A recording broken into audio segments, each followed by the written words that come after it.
Sengitnya pengungkapan kasus terjadinya pembunuhan tragis yang terjadi kepada anak dan ibu di Subang, melihat pelakunya orang cukup pintar.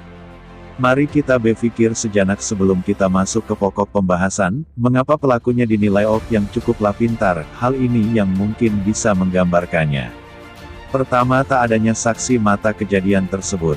Dan yang dua, selain tak saksi yang melihat secara langsung terjadinya pembunuh Tuti dan Amelia, mengapa jasad kedua korban itu harus dimandikan oleh pelaku. Serta tak ada barang yang hilang di TKP terkecuali ponsel milik Amalia. Apalagi ditambah dengan keterangan saksi yang berubah-ubah, yang tentu saja membuat penyidikan perlu mendalami kembali kasus Subang ini, agar tak salah menetapkan siapa tersangkanya. Dan yang terbaru, ketika Yosef dan Mulyana juga dituding masuk ke TKP pada tanggal 19 Agustus tahun 2021 dalam kasus pembunuhan ibu anak di Subang. Sebelumnya berdasarkan pengakuan Danu, bahwa dirinya masuk ke TKP pembunuhan Subang untuk membersihkan kamar mandi karena disuruh oleh Banpol. Dengan demikian ada 4 orang yang masuk TKP kasus pembunuh ibu dan anak di Subang yang telah diberi garis polisi. Masuknya Yosef dan Mulyana ke dalam TKP kasus pembunuhan Subang disampaikan oleh kuasa hukum Yoris dan Danu, Ahmad Taufan.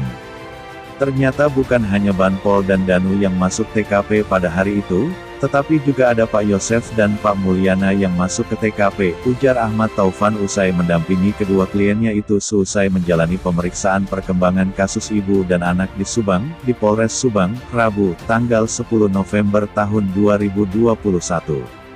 Bahkan Ahmad Taufan menyebut Yosef dan adiknya Mulyana juga masuk TKP dan mengambil barang dari TKP.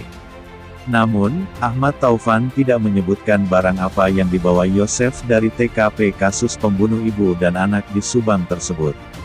Mengutip dari kanal YouTube Heri Susanto, Ahmad Taufan mengatakan bahwa Yoris menyampaikan fakta terbaru soal ayahnya, Yosef yang masuk ke rumah TKP pembunuhan Subang, pada tanggal 19 Agustus tahun 2021 sore sekitar jam 16 waktu Indonesia Barat.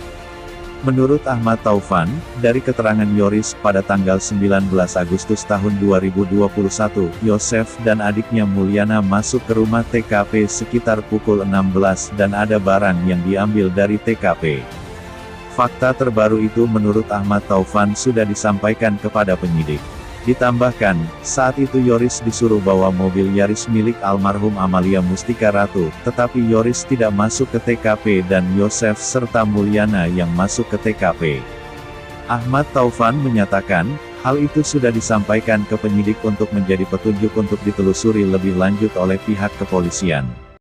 Tentang Banpol, di pertanyaan tidak ada, harapan kita Banpol diperiksa, karena itu temuan di tanggal 19 Agustus tahun 2021 tuturnya, yang dikutip dari kanal YouTube Heri Susanto.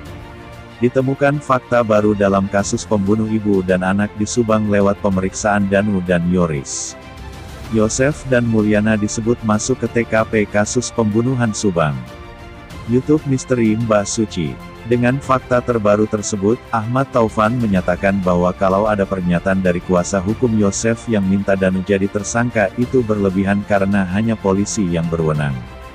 Menurut Ahmad Taufan, pada tanggal 19 Agustus tahun 2021, Danu masuk TKP murni karena dipanggil dan disuruh Banpol. Yang buka pintu Banpol, yang bawa kunci Banpol, apakah ini perlu diperiksa? Seharusnya diperiksa karena SK Banpol ada dari kepolisian, ujarnya. Dan bagaimana menurut kalian?